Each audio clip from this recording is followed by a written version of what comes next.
xildhibaan Mustafa Maxamed Xasan oo ku magac dheer xildhibaan Hayti oo ka mid ah xildhibaanada golaha deegaanka degmada Boorama oo ay weeliyaan dhalinyarada xaafadda Sheekh Cali Jawhar ayaa sheegay inay u istaageen sidii ay dayactir ugu sameyn lahaayeen wadada tagta xaafadda Sheekh Cali Jawhar. xildhibaan Hayti ayaa sheegay in wadadan ay dayactir la'aan ay ka muuqato, waxaana uu xildhibaanku dowladda hoose ee degmada Boorama gaar ahaan duqa degmada Boorama uu ku eedeeyay.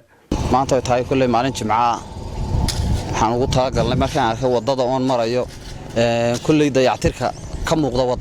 wadadana waa wado la shaxaaday bulshadu reer Boorama waxaan u malayn hadii ay u guntanto wadada markastuu roobdo ciid buu ku reebayaa ciidda uu ku reebayo bari way duminaysaa sida ay ku duntaa fudud hadii wixii dhalinyar loo diro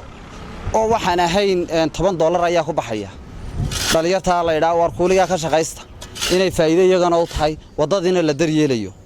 waxaan halkan ugu baaqayaa bulshooyinka reer Boorama ee lix jeclada leh waxay dhalinyarta iska majarafadaha u qaada anu shanta majarafadood baan ku deeqi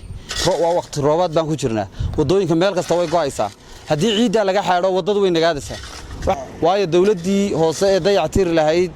gudoomiye degmadu wax kale ku mashquulsan yahay ninka hawl kale ku mashquulsan umada wixiga ma qaban karo waxaan leeyahay bulshada lix jeclada leh wadadu cid ay ka dhimanayso waa inaga cid martana waa inaga. mid ka mid ah dhalinyarada xaafadda oo la hadlay telefishinka codka bariga Afrika ayaa ka hadlay dayactirka ay maanta sameeyeen. waxaan maanta oo jimcaha bilownay ololihii dayactirka wadada Sheekh Cali Jawhar oo aan